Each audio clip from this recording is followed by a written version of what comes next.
talo na lang, out na tayo. Oh, pero we don't look at it that way. So, ano namin is, we feel we can still take this all to Game 7. I'm happy with the effort of the guys. Makita mo yung effort ng mga players namin.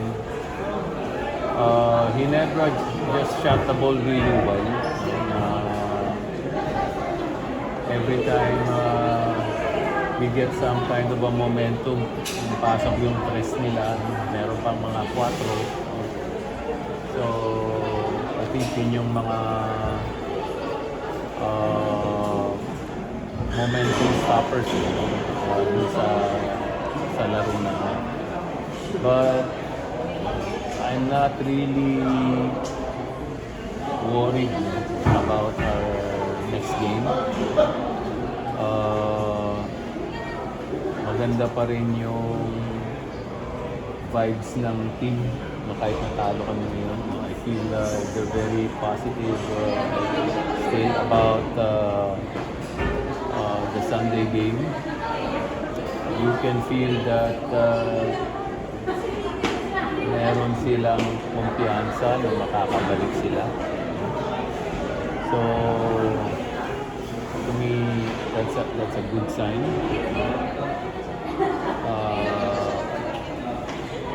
Of course, we still need to solve yung mga problems namin na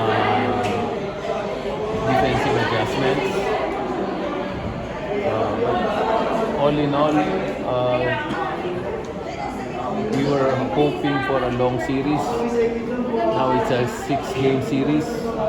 We might turn it into a 7-game series, which is yung objective namin from the very beginning. So this is still within our This is still within our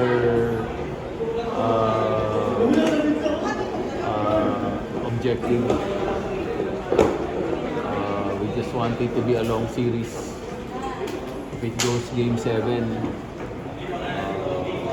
last man standing, tingin namin we can be fresher. Our rotation is longer, so Game 7 would be really advantageous. But first, we have to win on Sunday, of course.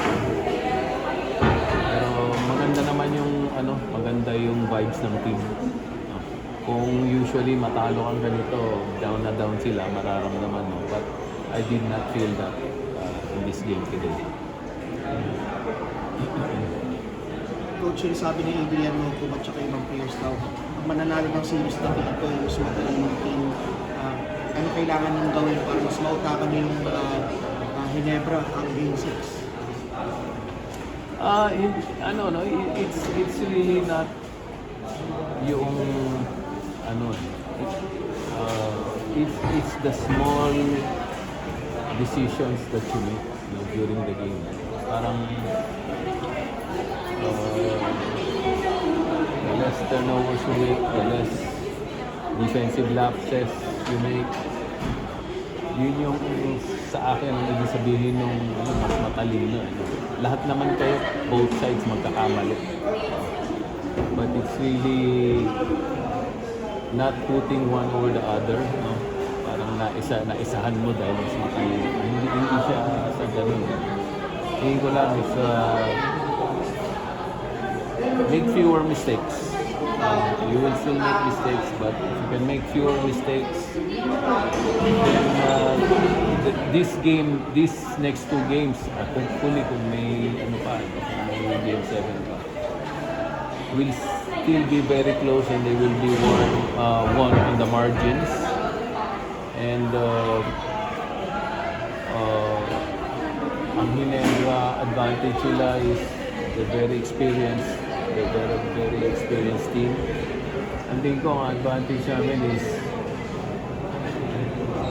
yung desire ng mga players na they want to be in a situation where they will be challenged. So, ito yun. Yung mga players na to, this is what they signed up for. Gusto nila malagay sa ganitong sitwasyon, gusto nila i-test yung sarili nila, yung tibay ng loob nila, yung talino nila, yung skills nila. This will be a good test for them. Thank you. Thank you, Coach.